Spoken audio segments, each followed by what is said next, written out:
Hello everyone, a very warm day to you. I hope your day has been going great. I remain your humble host, Becky Usoro. It's that time of the show, Citizens Dialogue on First Nest News Port Harcourt, where we discuss trending and interesting political topics.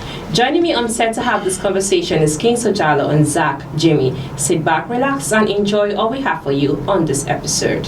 It's my pleasure having you both on set all the time. Thank you. Thank you, Becky. You both look really amazing. Jalo. Great. Okay, let's head for the story for today. Atiku back Sowore asked Tinubu government to release Nnamdi Kanu. Jalo, what do you have to say on that story?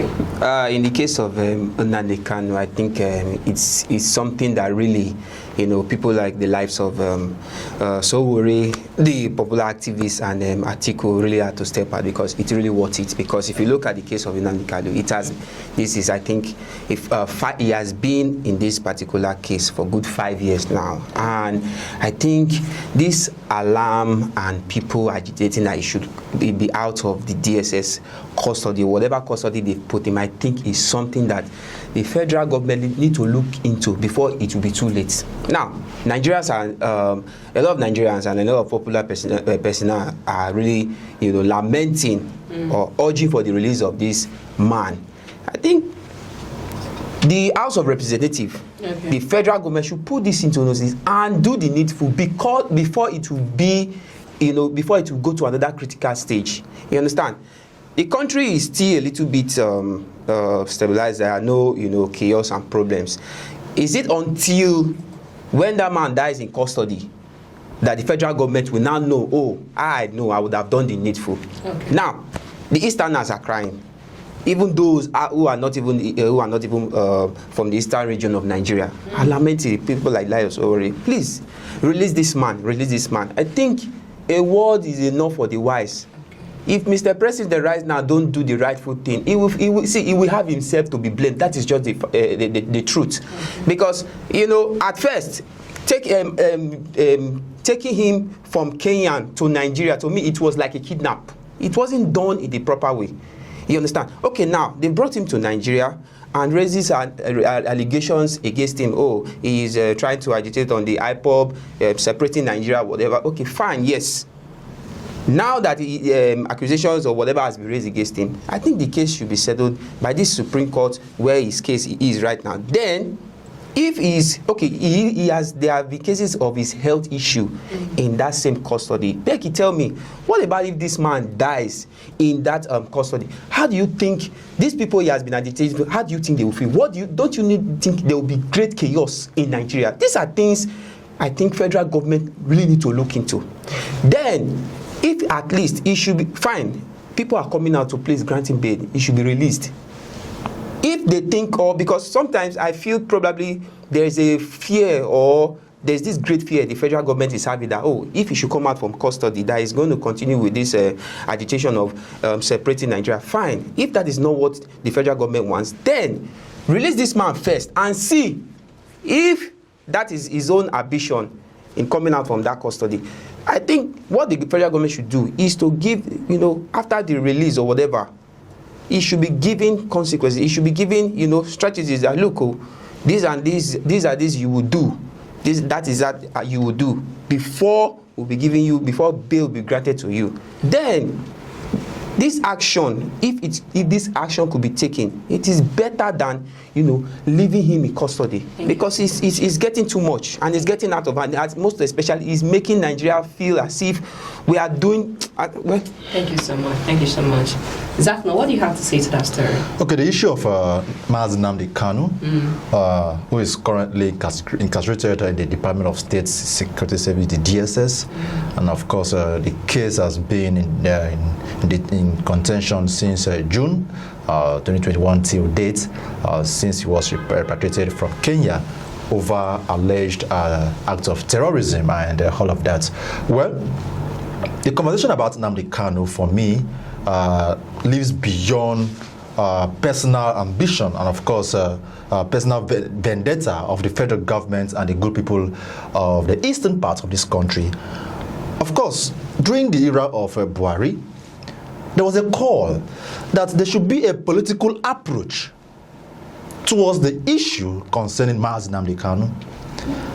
And we know for sure that what is happening currently with Nnamdi Kanu is not, it is no longer legal from the eyes of the common Nigerian.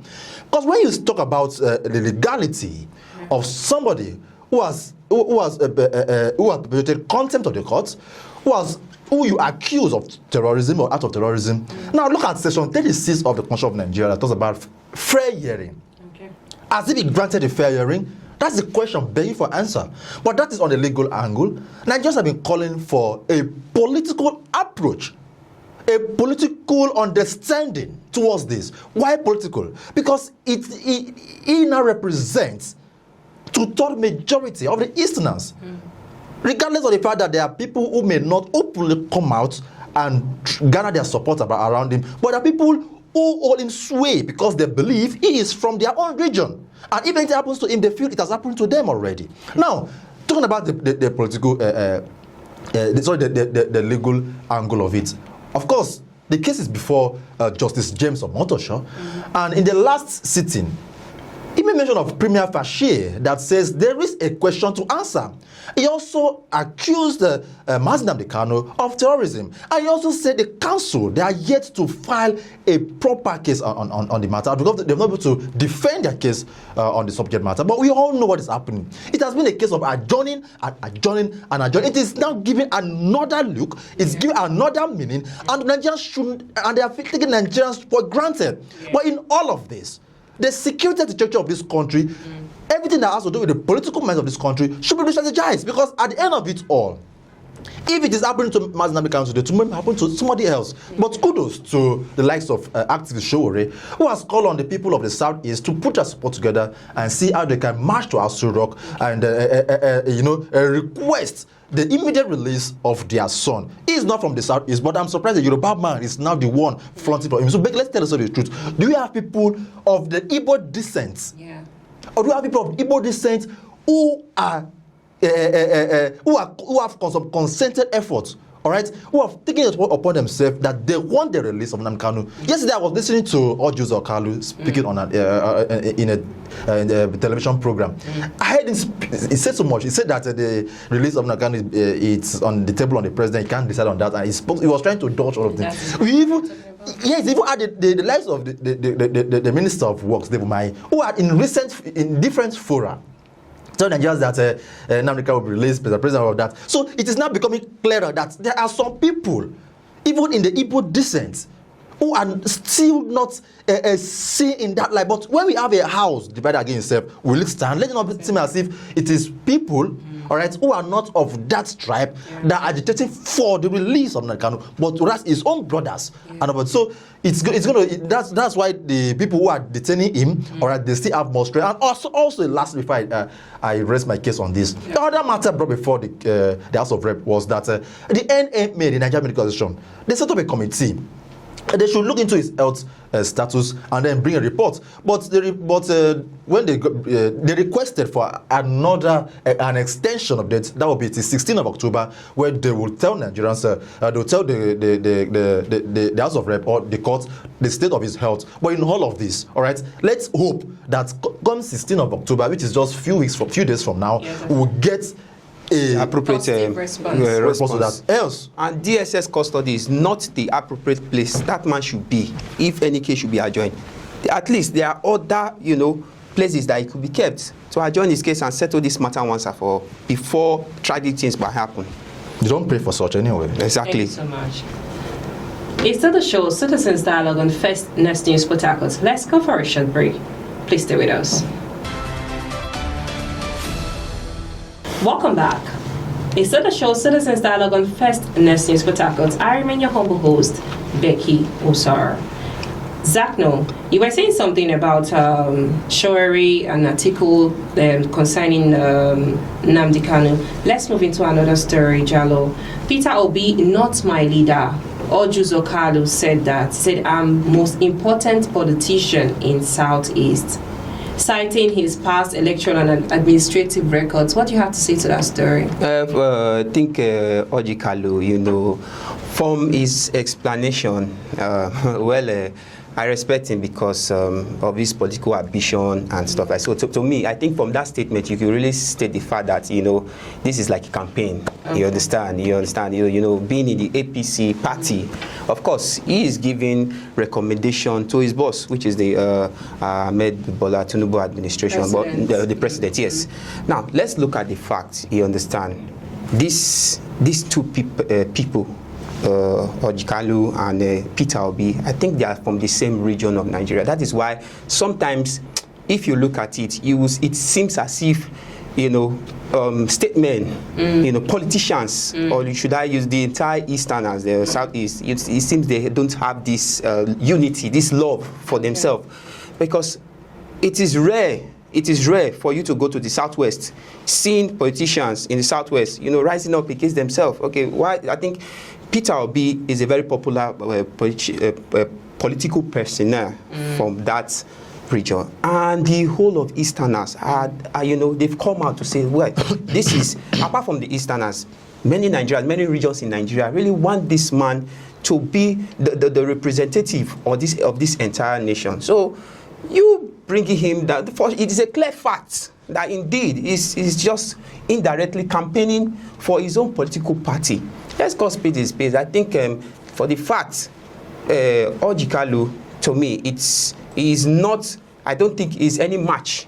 Let's be honest, let's be frank, is any match to Peter Obi, because we have seen the ambitions, the movement of Peter Obi so far in his political race, and we definitely see, yes, he is trying to put to the table of Nigeria that, look, I am ready, fully ready to serve you. In his own side of you, in his own side of you, what has really done, what has really contributed, even in his tenure in Abia State.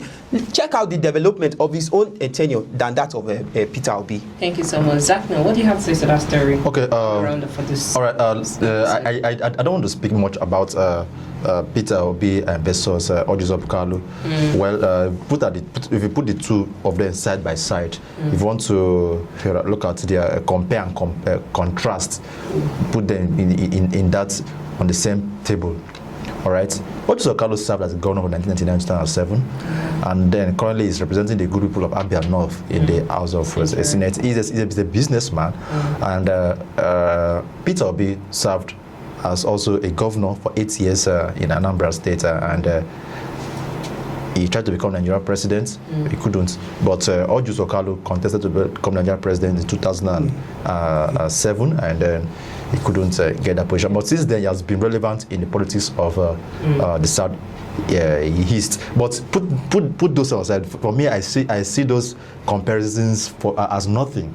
If you have two elephants that cannot come together and push the narrative of the Southeast and make sure there are foods on the tables of Southeast. So it's not about comparing you and this my. For me, it makes no sense. I listened to him during the interview yesterday, and I asked myself, is it necessary? What you should be talking about, how you can bring together is because they are brothers. Exactly. What I would like to know. So they be talking about you from Abia State, you from Anambra. What do I have? Let's bring together, and then he was a person who on that interview lamented that the Igbos, of course, they've been marginalized.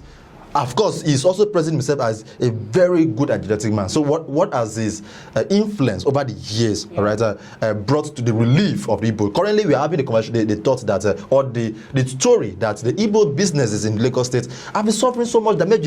He said also in the interview that he's going to visit Lagos and have a tete-a-tete with Governor Samuel, all of that. So these are what I want to be hearing, and not about who is better. Everybody is better in their own field of play. Yeah. All right. Thank you. A house better himself, like I repeat in the first convention, can never stand. They don't come together and see that the convention about marginalization should be put to rest once and for all. Thank you so much. It's my pleasure having you both on set all the time. Thank you very much. Thanks, everyone. That's our show for today. Citizens Dialogue on First News Port Harcourt. Many thanks for watching. I am Becky Usaro.